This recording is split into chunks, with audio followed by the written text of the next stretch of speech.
సార్వత్రిక ఎన్నికల సమరానికి షెడ్యూల్ వెలువడిన వేళ పాలక విపక్షాలు వ్యూహ ప్రతివ్యూహాలకు పదును పెడుతున్నాయి. పుల్వామా ఉగ్రదాడుల నుంచి రఫేల్ ఒప్పందం వరకు వివిధ అంశాలపై భాజపా, కాంగ్రెస్ కత్తులు దూసుకుంటుండగా ఈసారి సార్వత్రికంలో పలు అంశాలు కీలక పాత్ర పోషించనున్నాయి.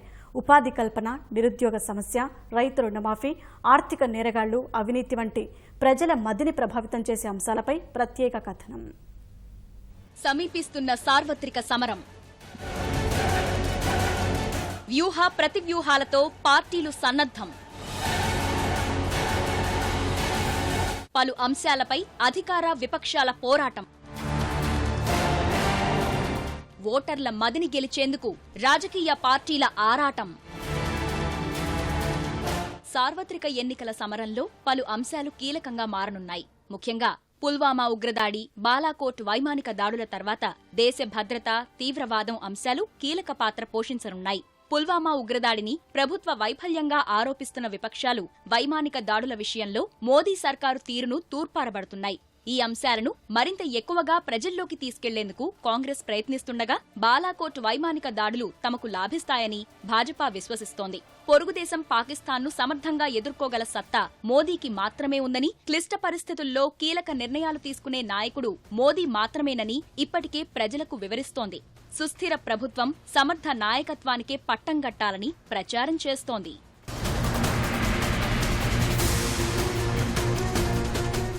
ఈసారి లోక్సభ ఎన్నికల్లో ఉపాధి కల్పన, నిరుద్యోగ సమస్యలు విపక్షాల చేతిలో ప్రధానాస్త్రాలుగా మారాయి. 2014 ఎన్నికల సమయంలో ఇచ్చిన 2 కోట్ల ఉద్యోగాల హామీని నెరవేర్చడంలో మోదీ విఫలమయ్యారంటున్న ప్రతిపక్షాలు వస్తు, సేవల పన్ను, పెద్ద నోట్ల రద్దుతో భారీగా ఉద్యోగాలకు గండిపడిందని ఆరోపిస్తున్నాయి.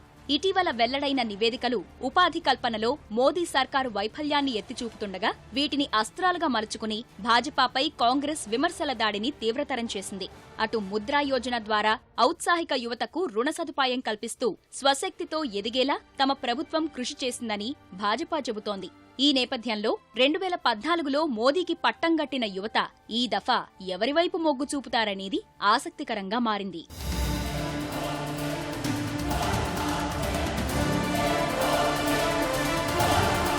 2014లో భాజపాకు ఓటేసిన రైతులు ఈసారి క్రియాశీలక పాత్ర పోషించనున్నారు.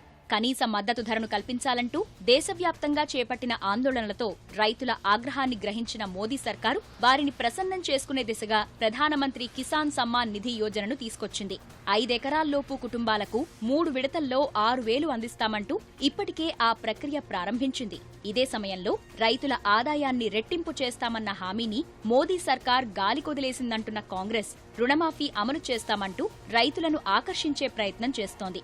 ఇదే సూత్రంతో 5 రాష్ట్రాల ఎన్నికల్లో 3 గెలిచిన హస్తం పార్టీ సార్వత్రిక ఎన్నికల్లోనూ రుణమాఫీ మంత్రం పనిచేస్తుందని విశ్వసిస్తోంది.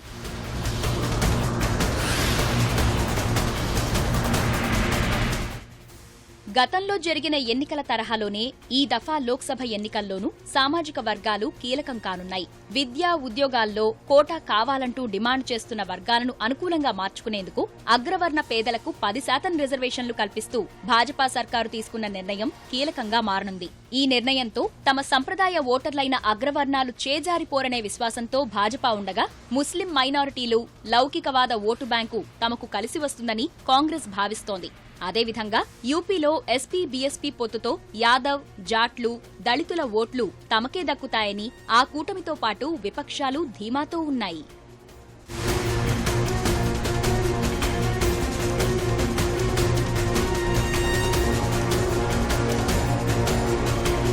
2014కు ముందు యూపీఏ సర్కారు అవినీతి కుంభకోణాలలో కూరుకుపోయిందంటూ ప్రజా విశ్వాసాన్ని పొందిన మోదీ ఈ 5 ఏళ్ల కాలంలో అవినీతి రహిత పాలనను అందించామని మరోసారి ప్రజల విశ్వాసాన్ని పొందేందుకు ప్రయత్నిస్తున్నారు.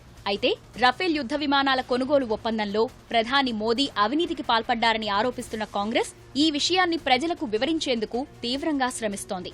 నీరవ్ మోదీ, మెహుల్ చోక్సీ, విజయ్ మాల్యా వంటి ఆర్థిక నేరస్తులకు మోదీ సర్కార్ సహకరిస్తోందని ఆరోపణలు గుప్పిస్తోంది.